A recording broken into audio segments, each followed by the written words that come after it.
And that was the starting point for saying, hey, we can make a protein powder from this. This is a whole new ball game to us, getting the peanut powder into the industry.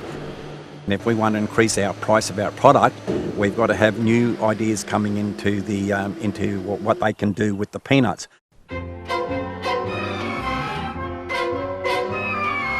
For nearly 100 years, peanut silos have dominated the Queensland country town of Kingaroy. Many know the region as Australia's peanut farming capital, but the industry's actually been in decline since the early 90s. Cheap Argentinian imports pushed prices down and took market share, while drier weather saw some growers get out of peanuts or move north to Bundaberg to grow them under irrigation. More than 100 workers in regional Queensland could lose their jobs. Last year brought devastating news. Dairy giant Bega, which had owned the Peanut Company of Australia, or PCA, for 8 years, was selling out after losing millions. An industry linchpin, PCA, the owner of those silos, bought, processed and marketed peanuts and provided plant breeding and agronomic services. But this year, peanut farmers had their best news in decades with the opening of a new $22 million peanut powder factory. The business, the first of its kind in the country, is the realisation of a dream for local nut oil processor Josh Gadiski. We're chasing the protein, the oil becomes the byproduct. So it's actually a perfect fit for our business because the waste product that we're generating here is an oil that we actually need in the other part of our business, which creates a zero waste cycle. He's only using Australian peanuts, a relief for the struggling industry. Not foolish enough to think that it's going to turn the industry around. There's certainly some bigger issues that we've got to overcome. But absolutely, projects like this add in a small way to that demand and confidence. Josh buys second-grade nuts from local processor and sheller Crumptons. It's a boost for them too, as they're not easy nuts to sell.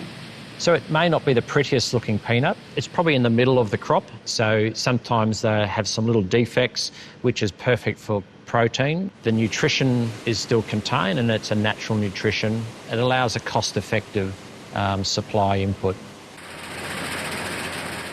For peanut grower Trevor Campbell, the new factory was welcome. Now we've got a new person in there wanting to buy that product.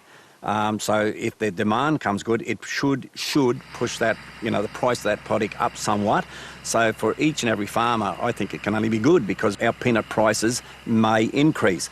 And if we want to increase our price of our product, we've got to have new ideas coming into what they can do with the peanuts.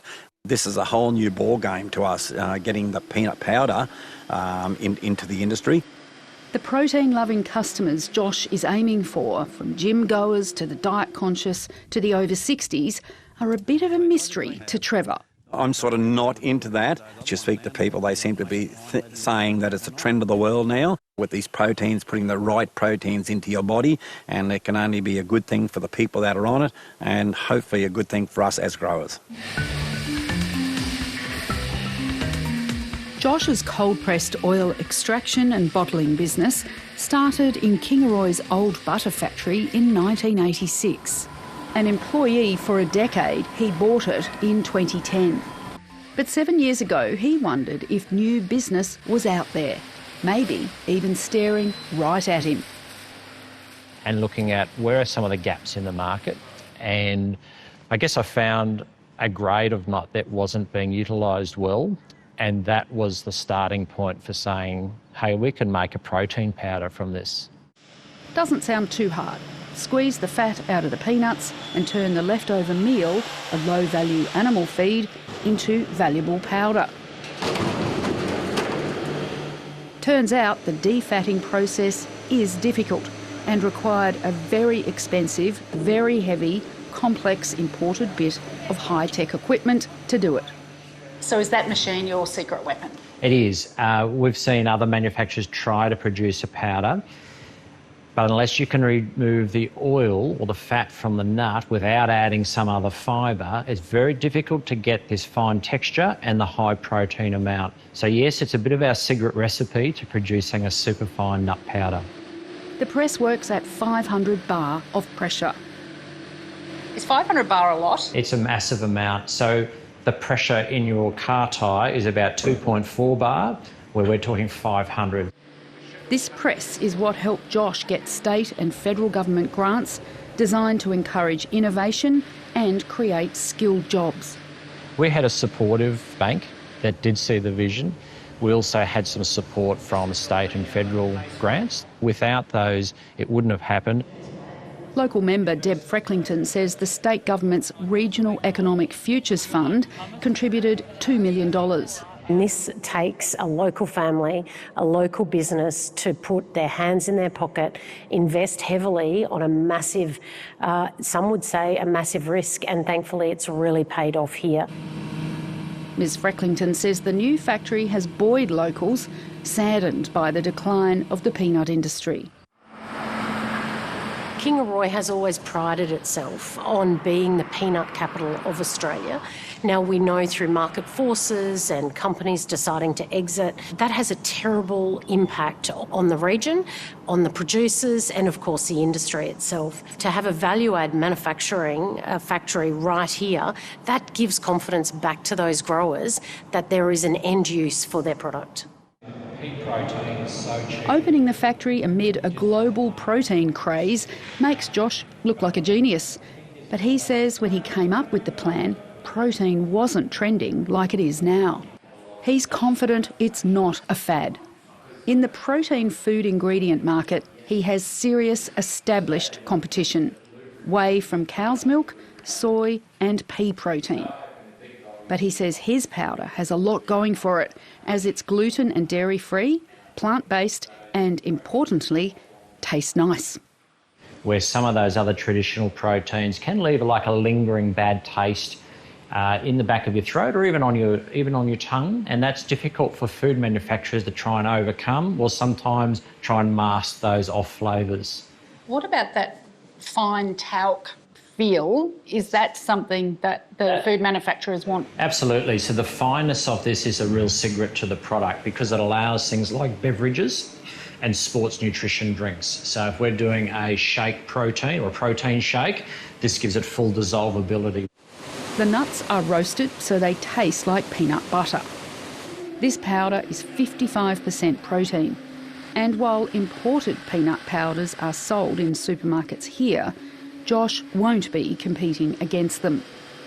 His customers are food manufacturers in the sports nutrition, bakery, beverage and confectionery sectors. They buy in kilos, not grams. Pip, you've seen the process getting made through the factory. Let's have a taste. I'd love to. I'm so curious.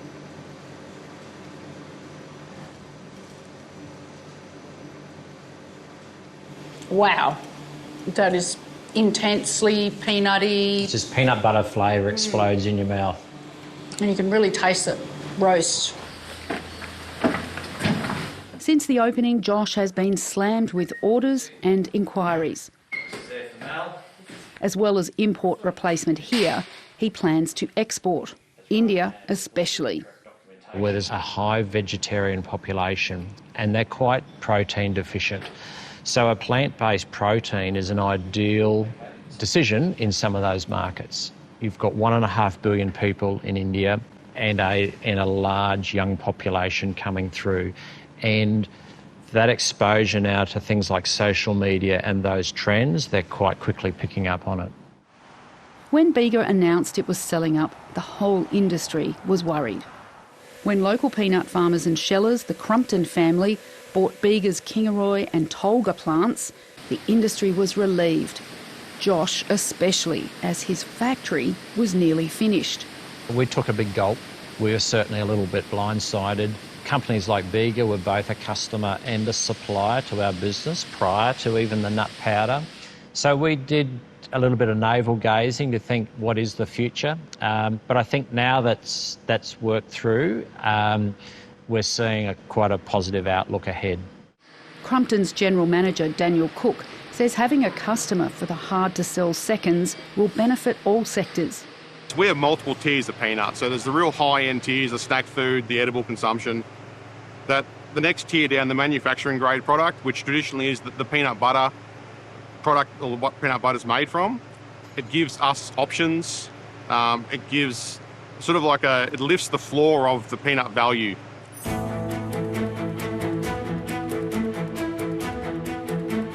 The powder factory's been built with significant expansion in mind, which suits Daniel. We've got expansion plans, we've got extra capacity. We've done a lot of work on our process improvements over the last couple of years to get more production done. So we can grow with Josh. We'll need to work with our existing growers and try and grow their areas. The huge factory looks a bit empty now, but factored in is 10 years of growth. There are 40 staff, but Josh predicts in a decade he'll have 100. By creating more demand for some of those products, that boosts prices back to growers and also, hopefully, encourages more growers to enter the industry. It's not like he can turn it around and do something else. It's just a dedicated facility. I think he's very brave. When we look at the general trends in the industry, I think it was a call that he'll look back on in 10 years' time and he's glad that he did it. There was just thousands of acres grown a year, whereas now it's gone right down. So we might see a lot more people come back in to the industry, and that's our hope anyway.